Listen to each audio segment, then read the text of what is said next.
और अब बड़ी खबर मराठी पर छिड़ी महाभारत को लेकर। महाराष्ट्र में ऑटो टैक्सी चालकों के लिए मराठी सीखना अनिवार्य करने का मामला तूल पकड़ता जा रहा है। चालान होने और लाइसेंस सस्पेंड होने के डर से कई जगहों पर ऑटो ड्राइवर्स ने काम बंद कर दिया है। ड्राइवर्स का साफ कहना है कि इतनी जल्दी मराठी सीखना संभव ही नहीं है। वहीं इस मुद्दे पर अखिलेश यादव के बयान के बाद अब सियासत गरमा गई है। देखिए ग्राउंड जीरो से हमारी सहयोगी की ये खास रिपोर्ट। भारत माता जय श्री राम बुलवाओ।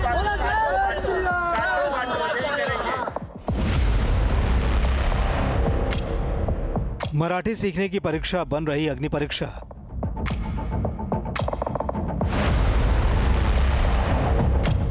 भारी जुर्माने का डर, रोजी रोटी का संकट। मुंबई समेत पूरे महाराष्ट्र में ऑटो टैक्सी चालकों को मराठी सीखने का फरमान बहुत भारी पड़ रहा है। भारी जुर्माने और लाइसेंस रद्द होने का डर ऑटो टैक्सी चालकों को सता रहा है। डर इतना है कि ऑटो चालकों ने मुंबई के कई इलाकों में काम करना बंद कर दिया है। मुंबई में काम करने वाले ऑटो टैक्सी चालकों की मराठी परीक्षा अब शुरू हो चुकी है। जगह जगह पर आरटीओ की जांच हो रही है। ऑटो रिक्शा चालकों को रुकाकर उनकी मराठी की जांच की जा रही है और ऐसे में ये जो ऑटो चालक हैं इन्हें अब ये परीक्षा कम और अग्नि परीक्षा ज़्यादा लग रही है। यही कारण है कि जो तमाम ऑटो चालक हैं जो मराठी नहीं बोल पा रहे हैं वो अब अपना काम बंद करके कहीं बैठे हुए हैं, डरे हुए हैं इस कारण से कि कहीं आरटीओ इनकी जांच करके इन्हें जो है वो नोटिस ना दे दे और इनका लाइसेंस जो है वो भविष्य में रद्द ना हो जाए। उम्र के इस पड़ाव पर खड़े ये ऑटो चालक बेबस नजर आ रहे हैं। इनकी समझ में नहीं आ रहा कि आखिर इस उम्र में मराठी कैसे सीखे। कुछ ऑटो चालक इसे महज राजनीति मान रहे हैं। तो ऐसा बात है कि हम लोग जितना हम लोगों को बताया गया है, उर्जी चलो, डाबी कड़े चलो, सरल चलो, ये तो समझ में आता है, मगर जब घरेलू बात अपना जो अंदर वाली बात वो लोग बोलेंगे तो उतना तो हम लोग बोल नहीं पाएंगे। न्यूज़ नेशन को मैं धन्यवाद देता हूं जो हम लोग की बात उठा रहा है। पहली बात। दूसरी बात ये है कि हम दूसरे प्रांतों से आए हैं। आज यहाँ के लोग दूसरे प्रांतों में कमाने जाते हैं तो क्या वहाँ वाले सर्टिफिकेट मांगते हैं भाषाओं का कि हमें छपरा होना चाहिए, ब्रजवासी होना चाहिए, अवधी होना चाहिए। ऐसा बाध्य न करे क्योंकि हमारे देश में 29 राज्य हैं। 29 राज्यों में अगर ये अलाउ होगा तो हमारे देश को खंड खंड किया जा रहा है। ये राजनीति है केवल। परिवहन विभाग की कार्रवाई का डर इतना है कि ऑटो ड्राइवर्स रोड पर नहीं चल रहे। उनका आरोप है कि विभाग भारी भरकम चालान काट रहा है। कई जगहों पर ऑटो ड्राइवर्स ने पथराव की बात भी कही कि हमारी गाड़ी लेकर के निकल रहे हैं, कोई हमारी गाड़ी पे पत्थर मार देवे तो हम 500-600 रुपया कमाने वाले 15,000 रुपया चल के जो है खर्चा करें, हमारी गाड़ी खड़ी हो जाएगी। इस डर से हम लोग जो है खड़ी कर दी। हम सुबह गाड़ी निकालने के लिए आए थे, मैसेज मिला कि वहाँ तोड़ रहे हैं, गांधीवाली तोड़ रहे हैं, गोरेगांव तोड़ रहे हैं। हम लोग अपनी जगह पे खड़े। आरटीओ के जांच शुरू है तो बंद करेंगे, हम लोग खड़ा रहेंगे दिन भर रात भर अपने गाड़ी के पास रहेंगे। हाँ, बंद करके रहेंगे, नहीं काम करेंगे। नहीं काम करेंगे, क्या करेंगे भाई। अब जा रहे हैं तो वहाँ 2,000 की फाइन हो जा रही है। कमाने वाले बहुत जोर कर कोशिश करते हैं तो 1,500 रुपया कमाते हैं, 2,000 का फाइन हो गया तो वो कहाँ से भरेंगे। जहाँ मन वहाँ ही रुका के फाइन मारता है, पीछे से आगे से। मेरे गाड़ी पे 4,000 फाइन भेज दिया है। बोलता तुम्हारे पास लाइसेंस नहीं है। मैं बोला बिना लाइसेंस का 30 साल से चला रहा हूँ, बात दाढ़ी पक गया। जहाँ मन वहीं फाइन मार रहा है।